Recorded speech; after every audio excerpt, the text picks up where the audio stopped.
It's time for Go Veggie with Kay. Vegetarian cooking for your good health. Now, here's Kay Stepkin.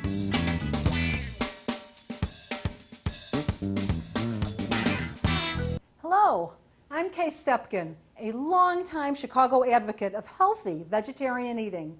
Welcome to Go Veggie with Kay. We're here in the kitchen of a Whole Foods Market in Evanston, Illinois. And in today's show, a stir-fried primer, I'll be showing you how to make a tofu and vegetable dish with tasty brown rice and a special seasoning.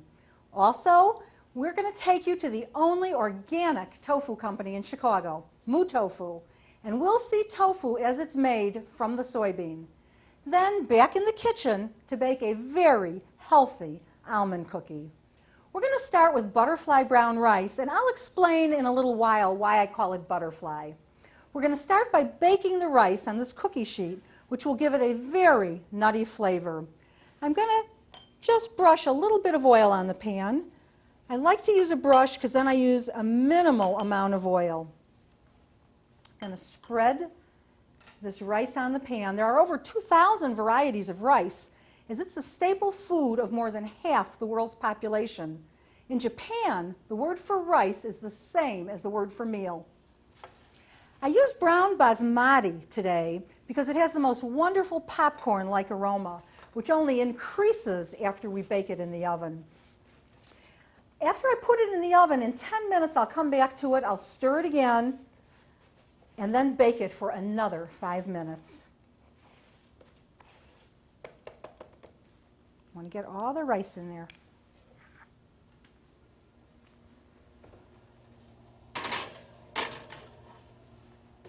While our rice is cooking, we'll start our stir-fried bok choy. I'm going to brush a little roasted peanut oil on the pan. And different oils, when not too processed, impart their own unique flavors to the foods. Now, you might choose to use olive oil instead of peanut oil, as there doesn't seem to be any peanut oil on the market that's organic, and peanuts are a heavily sprayed crop. But for today, I wanted the recipe to be authentic, using Asian ingredients. Going to put in the fresh garlic, fresh ginger. I don't cook this more than a minute or so before I add the bok choy, because it's very easy to burn the garlic, and if it overcooks, if it turns brown, it gets a bitter flavor. So we'll just have that in for a minute. I want to show you how to prep the bok choy. Now, this is about half the size as baby bok choy usually is, but it was all that was available today. It's delicious, it tastes the same, but this will tend to fall apart more in the pan, and normally it will stay intact. I slice it in half the long way, and then I'm just going to cut out this core at the bottom, which it tastes fine. The flavor isn't bad, but it's a little bit woody. It's just not as tender as the rest of the bok choy. So I want to cut that out. Just slice it. No matter what size your bok choy, you prep it the same way. Slice it lengthwise, and then cut out the little core at the bottom. We'll do that. And then we'll add all the bok choy to the garlic and the fresh ginger. Just one more, just so you get the idea. Now, normally, because these are bigger, there are so much less of the bok choy that I just put them in the pan, and every piece of bok choy is touching the bottom. But for today, I'm going to add the bok choy this way. It's going to wilt very quickly, and then I'm going to stir it.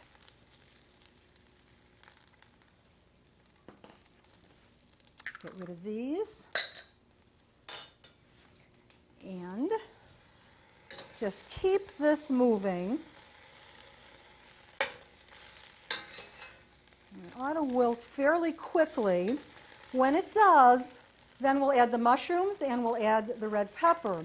Now, as an alternate, you really could use spinach in this dish if you prefer. You could use kale, rapini, broccoli, cabbage, chard. You can use most any green in this dish and it would be delicious. I'm using a cremini mushroom or a baby portobello. And I'm doing that because they hold up a little better than the button mushrooms that we're used to using. But you could use the button if you prefer. You could even eliminate the mushroom. Hold the mushroom the long way, and we're just going to slice down the length rather than cut across. And in that way, you get the beauty of the shape of the mushroom on each of your pieces. If you cut across, it's just simply not as attractive. So here's our baby portobellos. These are not going to lose as much moisture as they're cooking, and so they're going to hold their shape a lot better. Now, oh, you can see that this is already starting to wilt a little bit because it doesn't come up as high in the pan.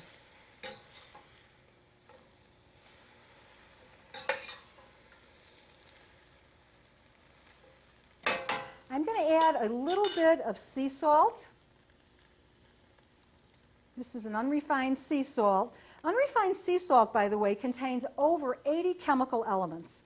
It is so complicated that no laboratory in the world can reproduce it from these elements. Nature is still a better chemist than people. I'm also adding a little bit of red pepper flakes, give it a little bit of a kick, not too much. As an option, if you like these herbs, you could add fresh basil, you could add cilantro, but this recipe is quite delicious without it. So we'll stir this again. I'm just going to move the bok choy over a bit, brush on a little bit more oil so we can stir fry our mushrooms.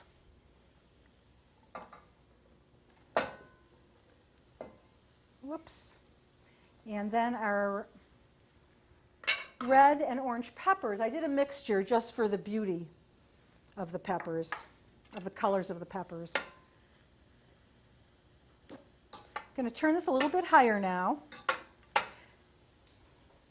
You just always have to keep an eye on the temperature. When you have your flame on high, it'll tend to get too hot and you'll have to turn it down if it starts to get a little too smoky. I had to turn it up a little bit. I'm going to move these mushrooms over, add a little bit more oil with the brush, and add the red and the orange peppers, which are so beautiful and so sweet tasting. Oh, forgot to put in the mushrooms I cut. There they go. We're also going to make a sauce for this dish, which adds to the flavor, and then when we put it over the brown rice, it also imparts a wonderful flavor to the rice. Okay, there goes our rice. Now I'm going to turn this flame down a little bit so it can cook while I take the rice out of the oven. Now we're going to put the rice in the boiling water.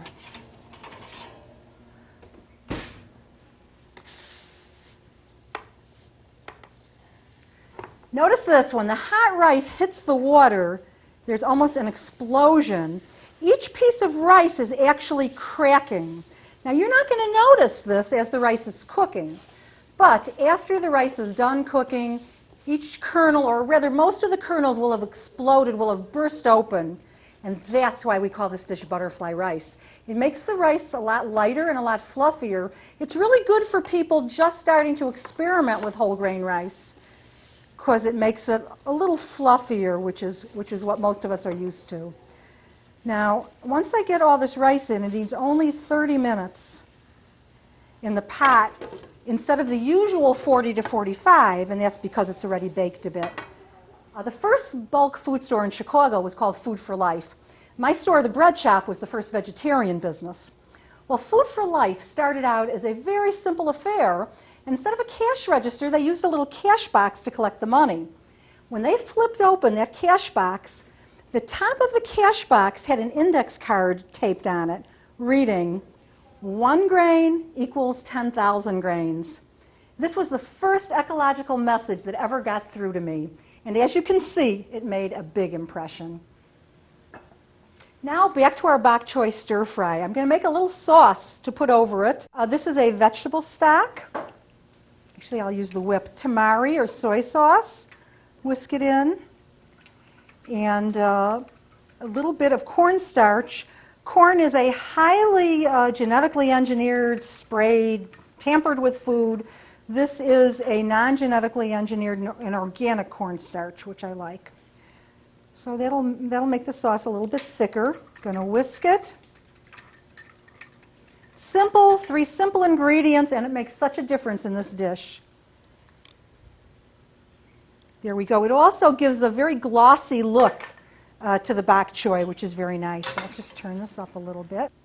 This sauce, although very simple, imparts the most delicious flavor, not only to the bok choy stir fry, but also to the brown rice and to the tofu. There's our lovely bok choy dish. It looks wonderful and it has the most lovely aroma.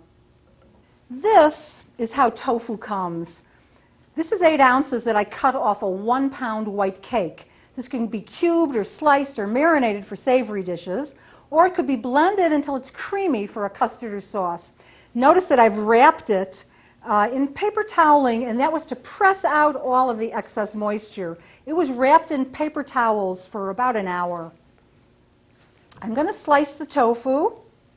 This is the simplest stir-fry tofu dish I know, and it is so delicious. I'm going to first slice it. These slices are about 1/8 of an inch across. I'll then sprinkle it with paprika, which will really facilitate the browning of it. I'm going to spread some oil on the pan.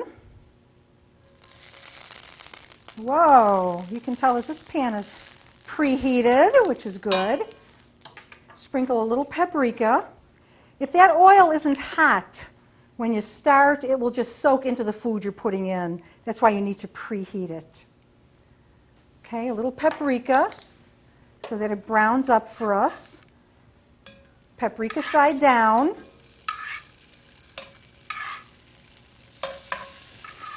Then I will sprinkle paprika on the other side for when I turn it in a few minutes. This tofu will crisp up very, very nicely. I'm going to sprinkle a little more paprika on the tofu so that it browns up nicely. In its simplest definition, tofu is made from soybeans, which have been crushed and cooked. Nigari, a sea mineral, is then added to coagulate the curds. It's really much like cheese making. As an alternative, you could leave out the tofu, but I highly recommend that you try this recipe, as I think you'll love it. And it's so simple, it's so easy. I use it in so many ways. I mix it in potatoes for a main dish. Almost every day I have a giant salad for lunch. I like to cook this tofu and mix it into my salad. I think you'll enjoy it. We could turn this tofu now because the bottom has browned, as you can see. This is what's going to make it crispy.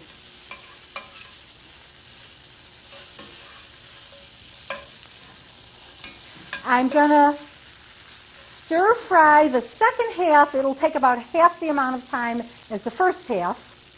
And then I'm going to sprinkle some tamari on it. Do not sprinkle the tamari or soy sauce. Be sure to add the tamari after the tofu is dark enough. If you add it sooner, the tofu will stay soft. You want it to be crispy. The tofu is about ready. And notice that I didn't give you an exact recipe for this, except that we did use 8 ounces of tofu. But I just sprinkled the paprika on, and now I'm lightly sprinkling the tamari or soy sauce on. Going to turn it so it gets all over. The tofu will stay crisp. We'll have the delicious flavor of the tamari. If you like, before you put this in a dish, you can take it and you can cut it into smaller pieces. I don't cut it in smaller pieces before I fry it because then it'll be too much to turn. This is a much simpler way to do it. There's our tofu. Going to turn it off. Next, we're going to make gamasio, which is a very flavorful and versatile seasoning. You can use it in most anything. In Japanese, goma means sesame seeds, and shio means salt, and that's what we're going to make is a sesame salt. I have preheated this cast iron pan. Notice I'm not measuring the sesame seeds. Whatever size pan you use, just put one layer of sesame seeds in the pan. And we're going to toast these until they turn like a beige color, and you can start to smell the sesame seeds. They get a very nice aroma. It's on low right now. I'm going to put this on medium. We are dry roasting unhulled sesame seeds and then grinding them with sea salt. Traditionally in Japan, this is done in a sriracha, which is much like our mortar and pestle. But since we're in the US of A, I'm going to traditionally do it in a very small food processor. It takes just a second to do that. These sesame seeds are ready. They're a little bit brown. I can smell that they are toasty. Now, here's the fun part. No matter how many sesame seeds that you've roasted, for every tablespoon of sesame seeds that you have, you can add 1/2 teaspoon of sea salt. Put the lid on our little food processor. You don't want this to turn into a sesame paste. So that's why I'm pulsing it instead of just leaving it on. But you do want it all crushed together. So, oh, lovely. Gamasio or sesame salt. Use it in soups, use it in beans, any kind of grain, tofu. It's a lovely seasoning. It could always be on your table. I would not refrigerate it, as the moisture would cause it to spoil too quickly. Just keep it in a glass jar with a tight-fitting lid. Gamasio. Hello, and welcome to the Mu Tofu Factory in Chicago. You're going to be amazed that they produce 3,000 to 4,000 pounds of tofu each week in this small and very low-tech Chicago storefront tofu factory.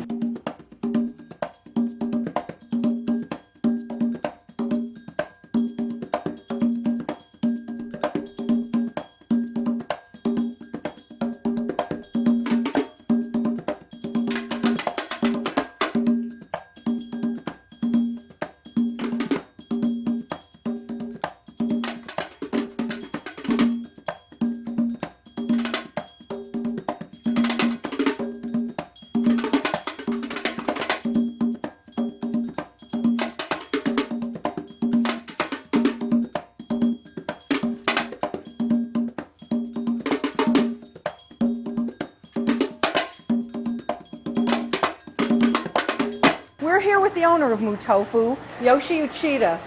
Hi, Yoshi. Hi, how are you? Good, how are you? I'm fine. I'm so glad to be here. Yoshi, can you talk us through all the steps and show us even the steps in tofu making? Okay. What we do is first we soak beans overnight, then we drain the water, then ground with fresh water.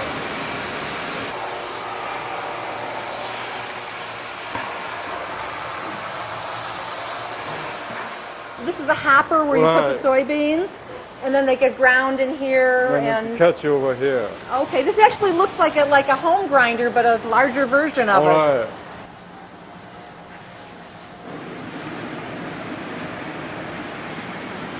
What's the next step, Yoshi? After grind soybean, we put them in the pressure cooker and cook for 15 minutes. So let me understand, Yoshi. After the beans are cooked for about 15 minutes in the pressure cooker, they automatically go to the extractor. That's correct. We separate fiber from the soy milk. The extractor has two screens, a fine screen and a coarse screen. Right. And the fiber or cara is getting extracted through the little holes in the screens and falling underneath that drum. Then and comes what is this coming out? Well, it comes out from here. It is called soy milk. That's the soy milk. So you take nagari, which is a sea mineral, you mix it into the soy milk, and out of soy milk comes tofu. Exactly. Yoshi is taking the curds from the soy milk that we got by coagulating it with nagari. He's putting these curds in tubs with holes at the bottom, lined with cheesecloth, and holes at the bottom so the liquid drains out. He's then going to create air pressure to squeeze all of that liquid out. And what you have left is Tofu. tofu. And it's in the shape of that box, so you've got a gigantic piece of tofu. Well, we'll make 30 pounds each. 30 pounds in each of from those boxes. Each box. And a batch makes how many boxes? 60 pounds each. Oh, okay, 60 pounds to a batch. That's my tofu, and I love it. I think my favorite part of all the tofu making was watching Yoshi take that large knife and slice the tofu. It was beautiful. He looked like an athlete or a dancer. I really enjoyed that.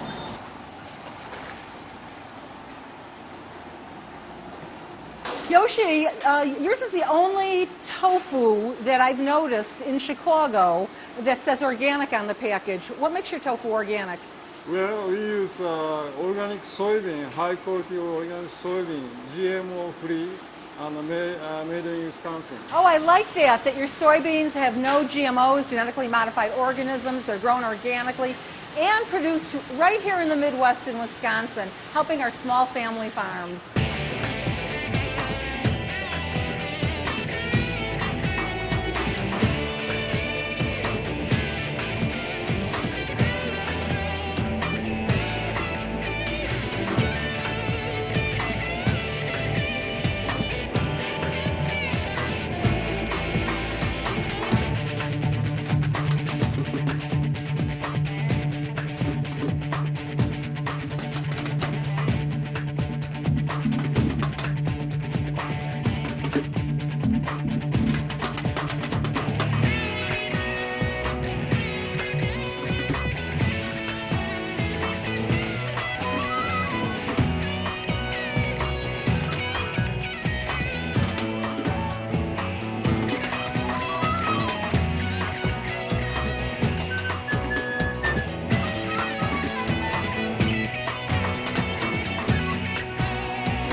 Thank you, Yoshi, for showing us how tofu is made.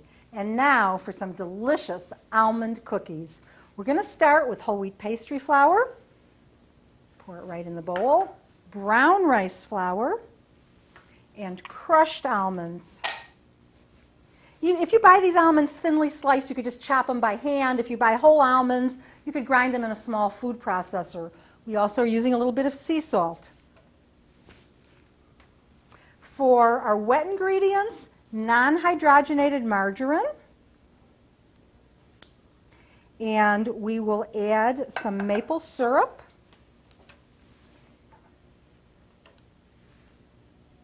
Now the sap of the sugar maple looks like water and tastes pretty watery too. It actually takes 40 gallons to make just 1 gallon of maple syrup. So don't question the price of it anymore. Okay. Oh, and a little almond extract. It just brings out the flavor of the almonds. Going to mix up the wet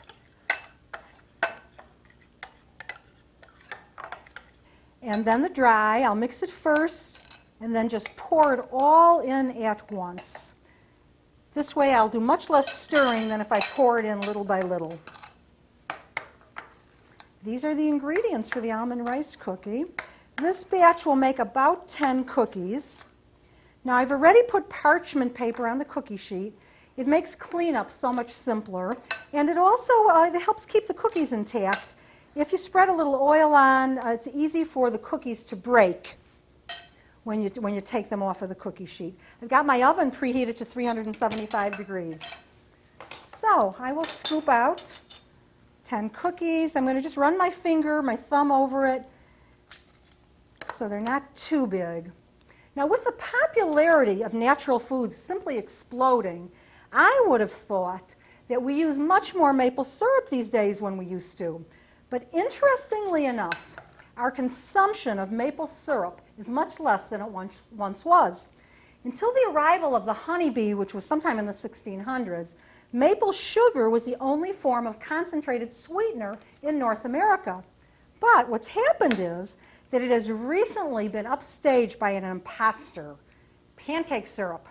Actually, pancake syrup, if you read those ingredients, it's corn syrup. And it doesn't even have a maple flavoring. It usually has artificial maple flavoring. So we, of course, are using pure maple syrup. Let's see, that's 3, 4, 5, 6, 7, 8, 9. I think I guessed pretty good here. We will have 10 cookies. I am going to flatten them. And then put a whole almond in the middle of each cookie, which looks very attractive and tastes good too. This is a delicate cookie. It doesn't hold together as well as a cookie that has 100% wheat because there's no gluten in it, but it tastes wonderful, and delicate is really what you want in a cookie. You want it to be light, flaky, delicate, sort of fall apart. You got to handle it with care. How about 2 at a time here? Oven's preheated to 375 degrees. I'm going to bake these almond rice cookies for 10 minutes.